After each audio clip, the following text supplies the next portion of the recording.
for us, we're fixing our first one. It's really on the development side and the team you're surrounding yourself with. For me, I guess you could call me a visionary for what I want to be able to do with the entire project, but it's all about creating those habits up front that lead your team forward. So you create the processes that lead the team. You don't have people that lead the team. So if there's a key person that leaves, that you can step in or someone can step into that. Welcome to the RAL Room Assisted Living Podcast with your hosts, Charlie Cameron and Alex Schlow. This is your go-to show for cutting-edge insights from industry leaders in residential assisted living. Whether you're ready to launch your own assisted living business or looking to invest in this fast-growing, high-impact sector, we are here to equip you with the tools, strategies, and confidence you need to succeed. Get ready to ride the silver tsunami and change the future of senior care. Now on to today's show. All right, welcome back to the RAL Room Assisted Living Podcast, the podcast that brings you expert insights from leaders in assisted living. I'm your host, Charlie Cameron, and today we're thrilled to have Chad Phillips joining us. And we're going to be talking all today about being an Ole Miss football player. I think it is the plan. Yeah, I'm sure you probably could. I'm sure there's some pretty good stories in there. If you can relate any of those to any of the other stories, go for it, man. I can go in there, a hottie toddy. Yeah, my wife and I love college football. So we're Virginia fans, so that's both good and bad for depending on the sport. But okay, moving on. You didn't come here to listen to us talk about sports. Chad has a crazy background, just a really interesting background in real estate investing, as well as overseeing nursing homes, nursing facilities, even up to 60-bed rehab and skilled nursing facilities before going more into investing and development, and now owns a luxury assisted living 15-bed home. It sounds like he's got plans for expansion. Really stoked to dig in today here with you, Chad. Chad, why don't you just kind of give us your take into how you got to where you are for our listeners, your journey along the way into assisted living. Yeah, no, I'm happy to. And Charlie, thank you so much for having me on today. It's such a blessing to be able to share wisdom with other people that are going through in the trenches, in the mud, where we are now, where do we want to be in the future, and how do we get there? And that's where I think if you have the right people in your background, the right team surrounding you, you can get through anything, which that kind of is the whole story. For me, I grew up in Madison, Mississippi, in a little town, suburb just north of Jackson, had the ability to say, I want to give my life to Jesus and I want to play football. So I said, I want to find my wife, I want to get married, I want to play football at Ole Miss. The Lord blessed me with both. So once we graduated Mississippi College, I transferred down, played football there too, went to nursing school. So at an early age, had a great mentor who just really spoke life into me. Hey, it's not about what you do on this earth. It's about what you can do for the next, passing through to heaven. So call that a transcended lifestyle, where you focus more about the impact that you get to have in the grand scheme of things, opposed to just here on earth. So I knew then my ministry was serving and taking care of people. So I knew at an early age I was going to become a nurse, and I was able to do that. I married my wife, moved down to New Orleans. So when you're young, newlywed, and you have the opportunity between small town Mississippi or New Orleans, you go to New Orleans for a number of reasons. Start having kids and you go back to small town Mississippi. That's right. There along the way, my wife and her family had a large real estate brokerage, 24 offices, 80-year-old brokerage, 500 agents. Wow. Working in healthcare, I love what I do every single day. But my wife and her company, they just instilled a sense of what else can we do for our community? How can we help? We had an amazing group of operators, sold the business right after COVID. And then we're like, what are we going to do next? All the while, I've been an ICU nurse working in level 1 trauma centers. And where I really fell in love with this population was when I was a charge nurse, clinic supervisor in a neurointensive care unit. I just fell in love with the adult population. You're getting older and you have these traumatic strokes, these life-altering medical, it just happens and out of nowhere. And then having those conversations with families like, I don't know what I can do with my mom, my dad, my grandmother. What are the next steps? And helping them through that acutely in the ICU, but then also working with social workers, like, where do you rehab? And then from rehab, you got 100 days. Where do you go next? So I got exposed a little bit early on. And after my wife's family sold their real estate brokerage, me and Crystal were like, what are we going to do next? And we never thought God had the opportunity to mix healthcare and real estate, and you have a beautiful custom home for 15 individuals. And then you have the caregiving staff, the nursing staff that takes care of those people. And it's a perfect mix between the two. And for me, it's my ministry, my calling. It's what I love to do. I love advocating for this group. From there, I found about Residential Living Academy, RALA, back in 2022, started the journey then. And man, it has been a journey, one that has changed me for the better. And then at the time, I was like, what the heck am I doing? But God knew exactly what he was doing. So a much better version because of it. That's awesome. Wow. I love that. I love that you found your calling. We similarly found it, both from a religious and spiritual perspective, but also a fulfillment perspective. But just it's why, because we started multifamily investing, and then we did single families, we did Airbnbs, and like that. There's just no fulfillment factor to that. Okay, cool. You can make a few bucks here and there, but like you weren't feeling like you were making an impact. And then we got into this space and we're like, wow, this is amazing. We can do both. We can have a great time and make an impact and impact families. We can create jobs. And yes, we can hopefully have a profitable business along the way. It's wild. Right. For me, it was very simple. How can I have the biggest impact that I know how to? And I love serving people.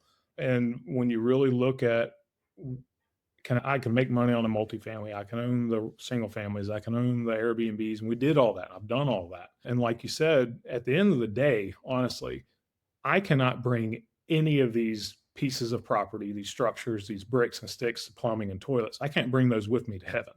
However, Yeah. I have relationships with people and I can foster I can bring my children. When I realized I can bring my children with me for all eternity, I was like, well, I'm doing that. And I was like, I can help Mr. George and Miss Martha, who they've been stubborn old man, grumpy little dude for 80 years. If I can help him get through those pearly gates, everything, all the 4 years of work that has led to where I am right now will all be worth it because of that one interaction, being able to get him to Jesus, him welcoming me in. Because hopefully he goes before I do. He can stand there and welcome me into those pearly gates one day. So that'll be worth it.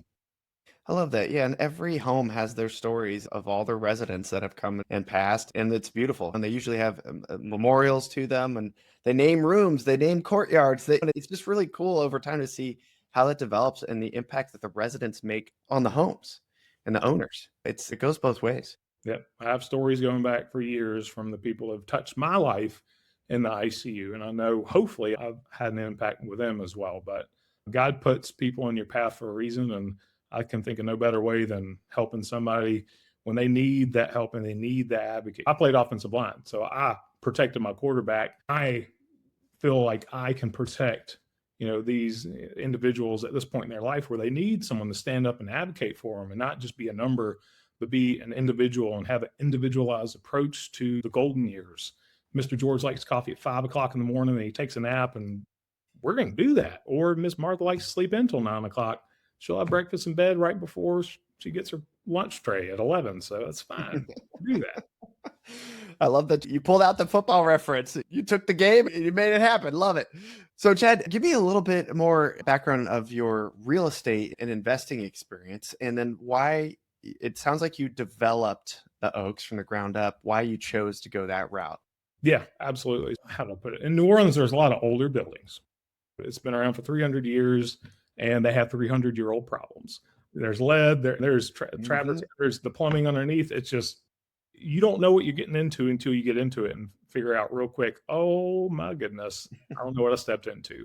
From multifamily to residential, the very first thing I ever did was I said, hey, I can make money on my residential home that I'm living in. I don't have to pay capital gains because I lived in it for 2 years.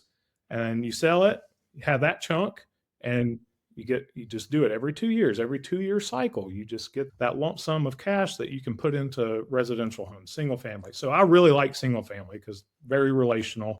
I get to know the tenants really well. We take care of each other. I have a lot of strict guards in place that protects me, protects them. But at the end of the day, I just really enjoyed it. So I did it for a while, still have rental properties. To answer your question, why ground up? It's very simple.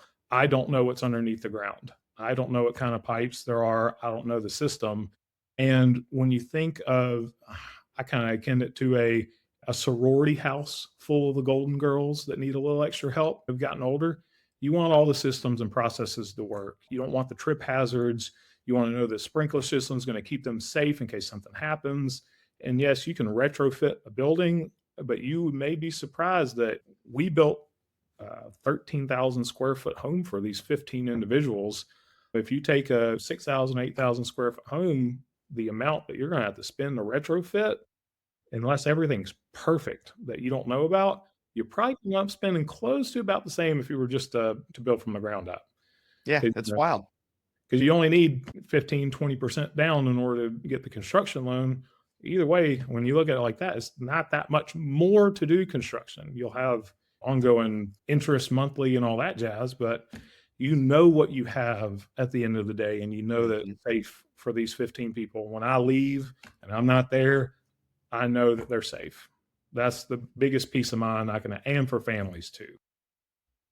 I love that. I love that. And yeah, we find that a lot of our RAL members decide to go down the development road just exactly for that reason, especially when you do the comparison, the cost comparison. It's pretty wild. Not everybody, and some people are getting pretty good deals on homes and adding to them and things like that. I agree with you. I hope it's a newer home, right? Because less problems to deal with. That due diligence is important, and when you build it from the ground up, usually you got a warranty, and you get to skip the regular inspection due diligence that you would have on an existing home. And for me in my area, it made more sense to do a ground up, one, because it's supply and demand, which we can get into, but two, really, there's available land. I can buy 5 acre. I bought 5 acres for $400,000, and I have room to expand opposed to having to buy a smaller lot line down in New Orleans. You got 60 feet by 120 feet. That's it. That's the space you got to live in. But when you have the opportunity to have the land and put a lot of forward thinking into the development process of where does a roadway go for 3 or 4 homes? Where do you put the utility lines, the gas lines, the water lines to feed all buildings? I put in an oversized switchgear system. Energy came in, put a big transformer ground mounted to feed the entire campus in the future. But I made that decision to do it now because while it costs, we'll call it 40,000 to do this for this one building, it'll cost 60,000 for all 4. Or you can do 40, 40, 40. You know, economies of scale come into play when you have a bigger campus in mind. I love that.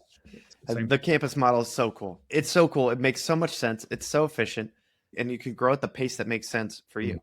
So I think it is perfect. So the goal is 4 homes on that 5 acres. Is that the plan? The beautiful part about where I'm at is it's a massively growing area. We have 5 acres to build on. The immediate plans, the assisted living, which we're actually going to be opening up next month. We're going through the final stages of grading, landscaping, all that jazz. Marketing's all going. But I've already started plans on the memory care. I already showed the memory care to the city when I got my original approval, so they know it's coming.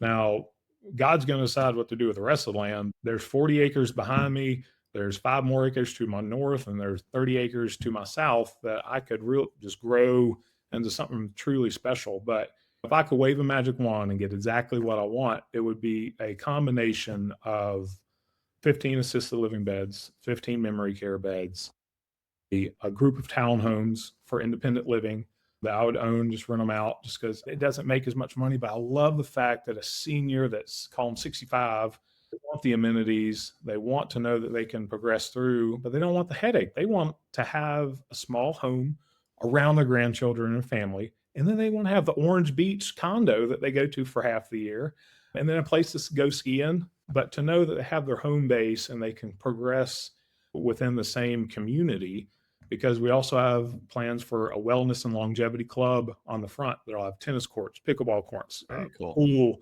a physician with customized approach to medicine. So you can get blood tests done and get supplements that are specifically made for your body, because everybody metabolizes things a little bit different. So start that independent living, you call it 55 plus, active seniors, and they have their country club essentially on the front. It's not just a country club, it's a wellness club where the saunas, the cold plunges, the cryo chambers, like phenomenal just to be able to provide that to myself. And I won't make probably as much on that. I don't really, it will make money, but I care more about the holistic campus. How can we optimize our seniors' health as long as possible? Because a happy, healthy senior will live a lot longer, even in independent assisted living memory care. If, maybe we can take the edge off the dementia, that disease, Hmm.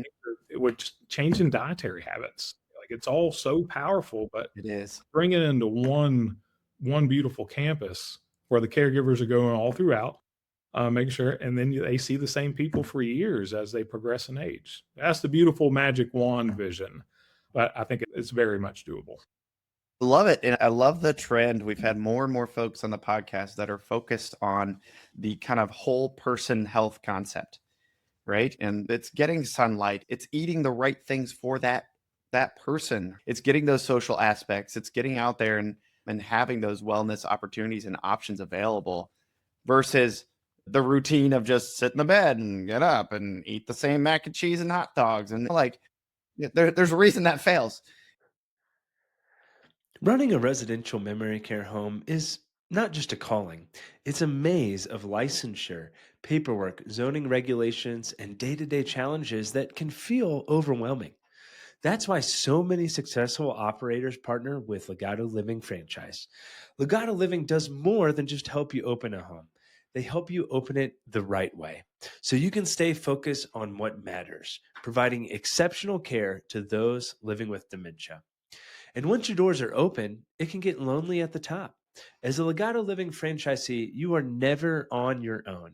Legato Living offers ongoing operational support from staff training and owner conferences to systems, cultures, and quality assurance because a home is only as good as its operator, and great operators deserve a great partner. If you're ready to open a residential memory care home that truly makes a difference, visit Legato Living and start with confidence today. And so I love this trend. We're all doing that, right? That seems to be the trend now. I never take my whoop off. Why wouldn't we want to do that for seniors? It just makes total sense. It sounds like you've heard of Viome. Is that where you're getting the metabolism thing? I've heard Okay. of that one. Yep, that's a good one. Yeah. I have Yeah.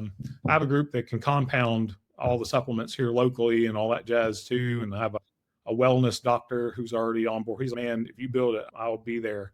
Physical therapy, That's cool. it's going to be phenomenal. It takes time, Oh, but yeah. the beautiful part is the assisted living building is what sets everything up for success.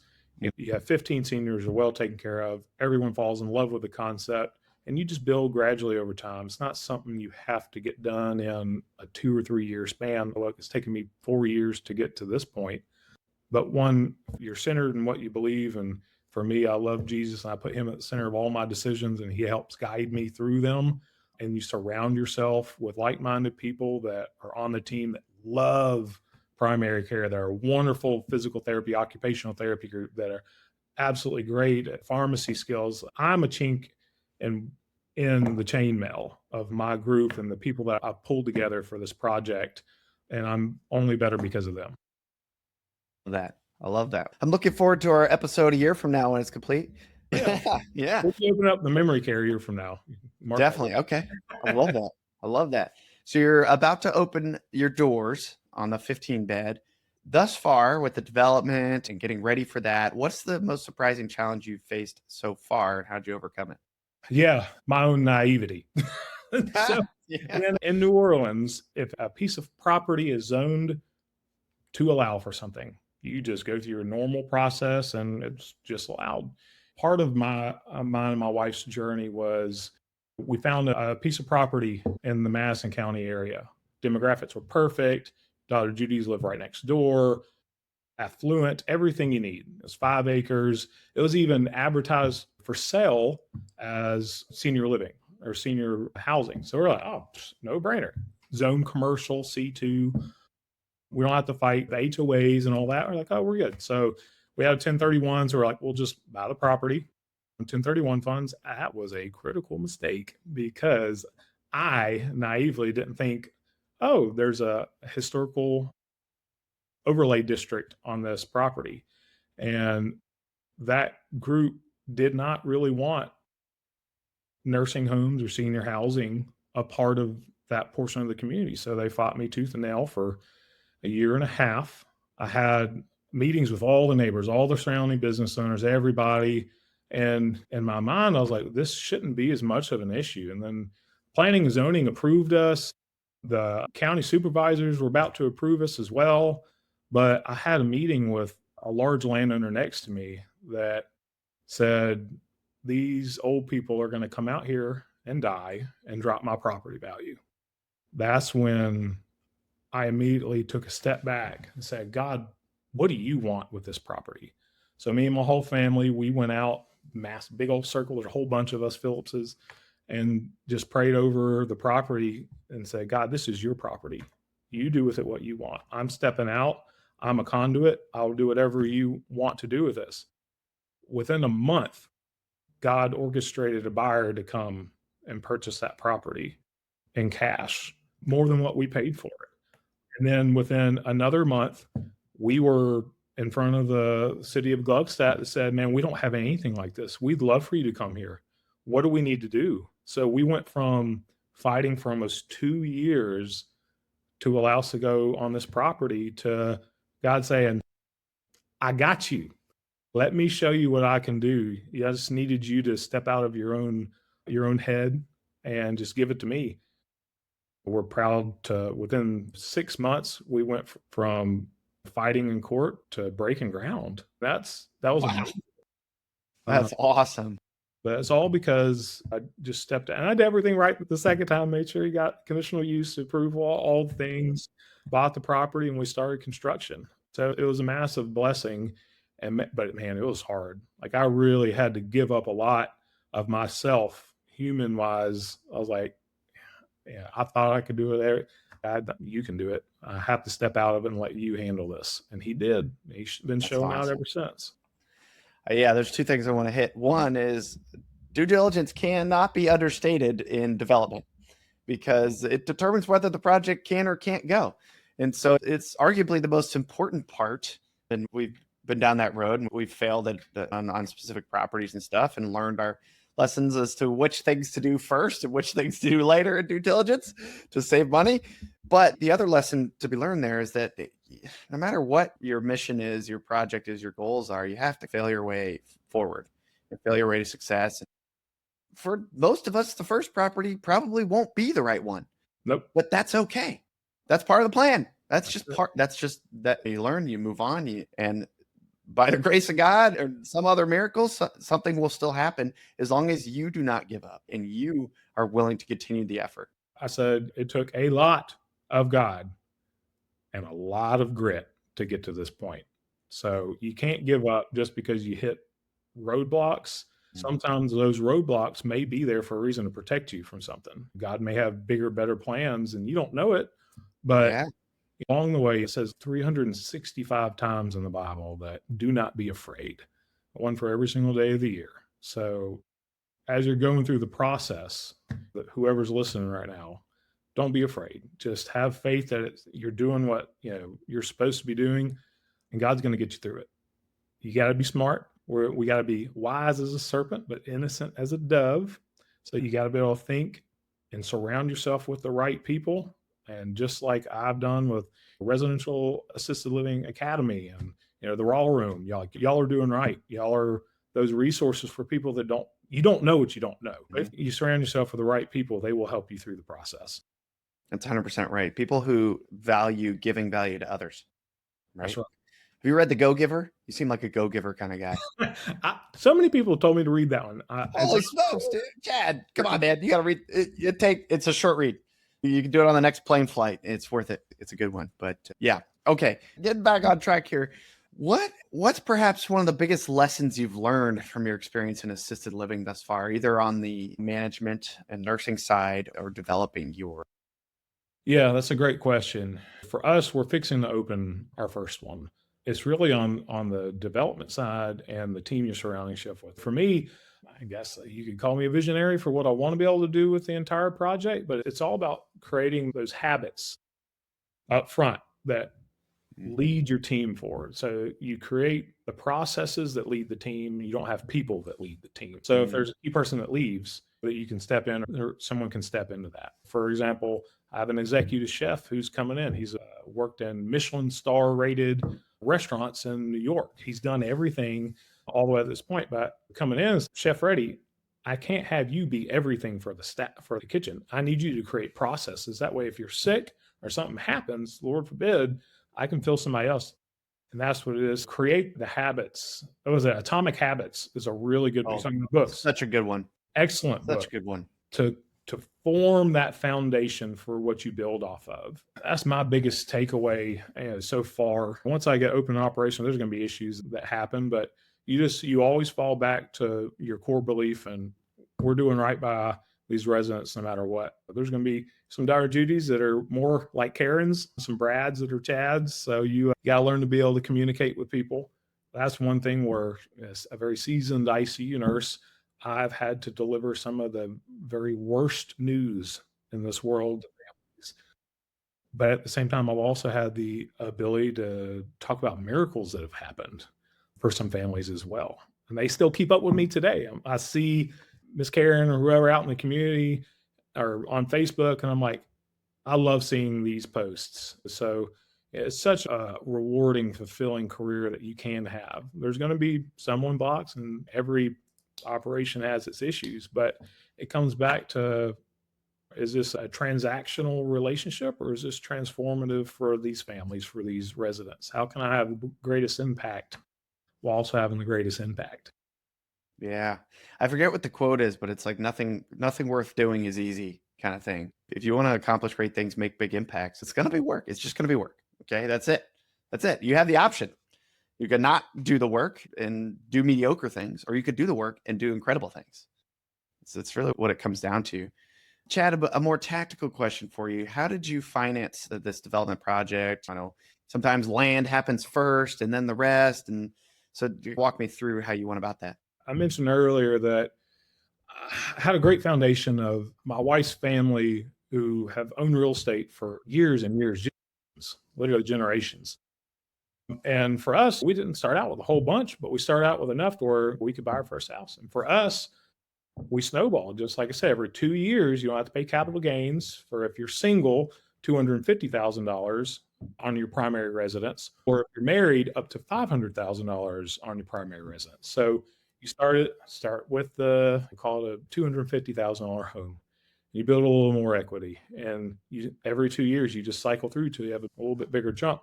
We were blessed enough to be able to buy the land, which was $400,000 outright, and that was the down payment for the entire construction, plus other soft costs that we paid into as well. For us, it was just traditional financing. And one thing I will tell you right now, get out in your community, be part of the businesses alliances. You're going to meet some amazing people there, great bankers.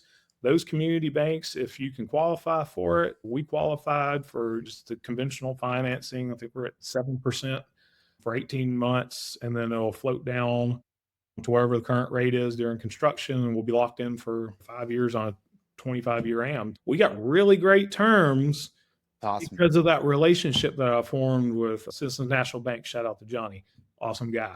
But no, it's getting out and creating those relationships, not just for your own girl, but also those are future families, future residents, future daughter Judys that they see you, they know you, they trust you. They're going to come to you and say, hey, man, mom's not doing great. She's had a couple of falls over. Even if it's not the right time for mom to come into your facility, you get to help them through that. I think she qualifies for independent living.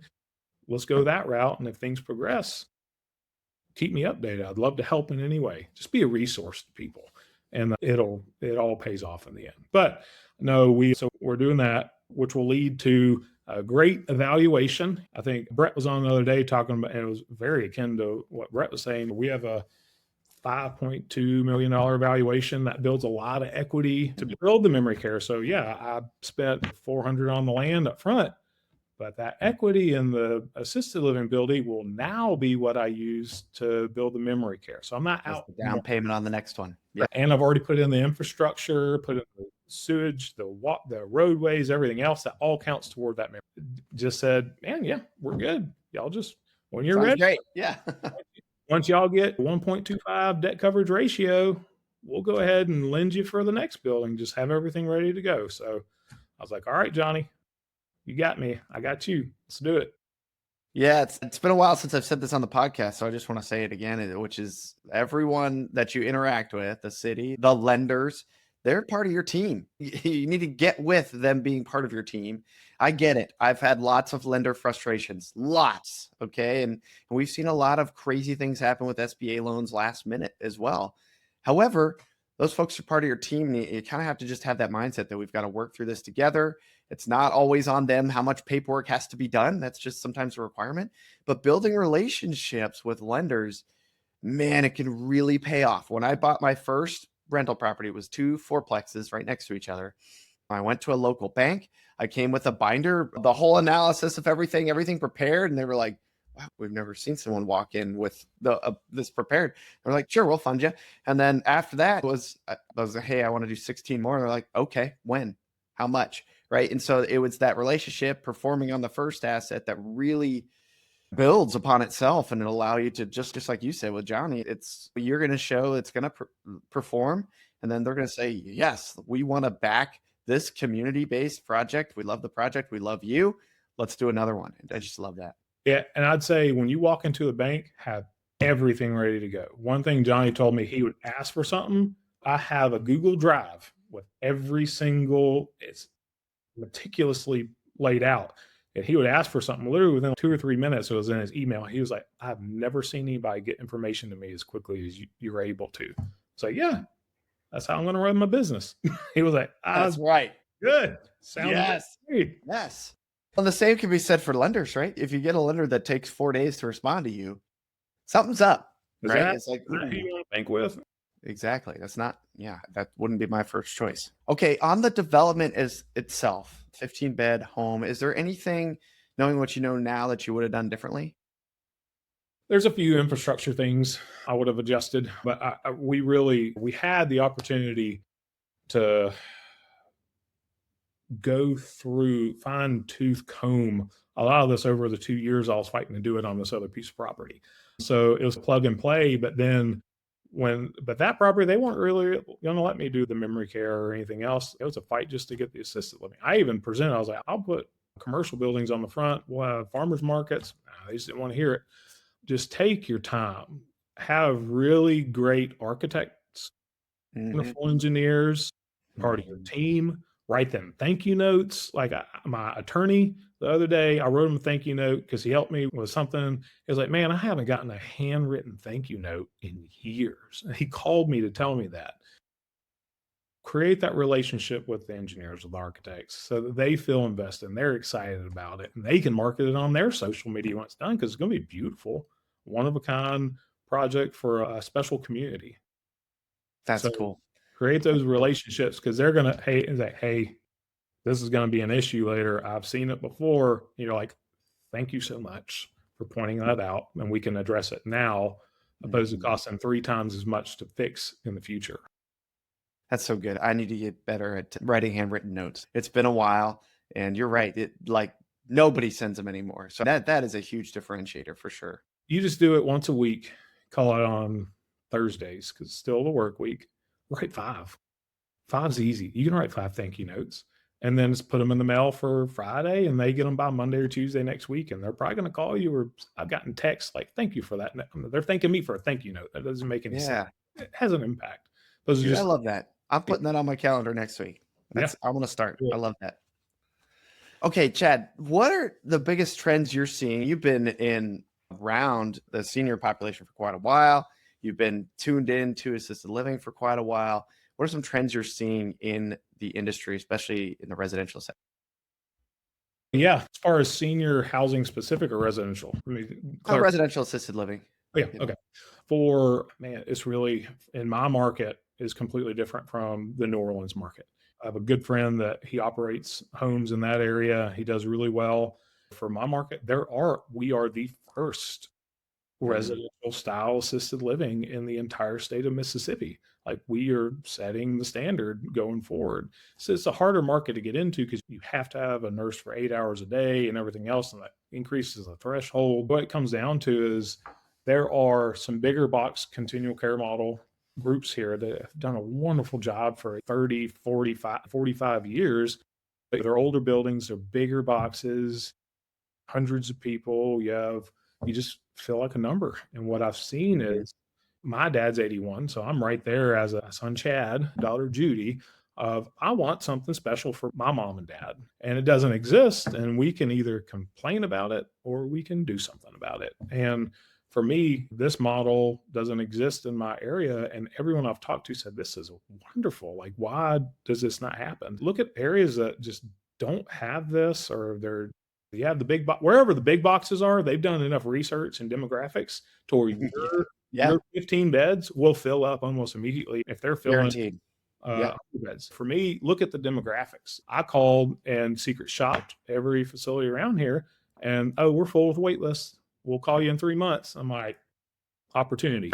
Bingo. So when you say trends, I would say one, this model for starters, but two, take it a step further. Add in that personalized approach to their health. There's technology has come so far. I have these cameras that are AI. They go in the room. They don't record. They are fall prevention and detection. Yes. So if Mr. George has been falling multiple times at home, when he comes to our home, when he's getting out of bed, my caregivers will get an alert on their phone or tablet they're charting on that, hey, Mr. George is getting out of bed because he's prone to falling. They'll go in and take care of him and help him ambulate to the bathroom. And then also, worst case scenario, Miss Martha, who you don't have the bed exit system on, she gets out of bed. She's never fallen before. And then the camera catches it. It's AI driven. It then sends it to a centralized station that says a real person looks at it. And then within 60 to 90 seconds of the fall occurring, you get an alert, a push notification to your device that says, Miss Martha's fallen in room X, Y, or Z. And when you tell a family that within 90 seconds, as long as they're within eyeshot of that camera, we will already be in the room. They don't have to have that fear of was mom down for 8 hours? Was she down for 15 minutes? We don't know. You'll know. And I'm bringing that to market first. No one else is doing that because it's not the standard, because everybody's playing here and I'm going to play up here so that they're doing Which this. you can do with just 15 residents instead of hundreds. Correct. It's the only environment you could do that in. Correct. Man, I love that. Which technology is that? That I'll shout out to Nathan over at CamiCam. That's the camera. You just Google CamiCam. Yeah, I'm not getting kind of plugs, Okay. but Nathan may get a couple calls after this. You add that technology, Yeah. you're going to be great. And Yeah, of we've course, talked to a number of vendors that are developing technologies like this, and they're getting better, and they're making cooler and cooler tech every day. And it's amazing because you can care better for seniors. And guess what? That means they're going to be in your home longer, because falls, we know, are usually a huge problem at that age, right? And man, I love that. I love that. That's cool, man. Any other things you're implementing in your house you want to share? yeah. Are you familiar with oh gosh, what's it? Care Predict, the wearable Yes. technology?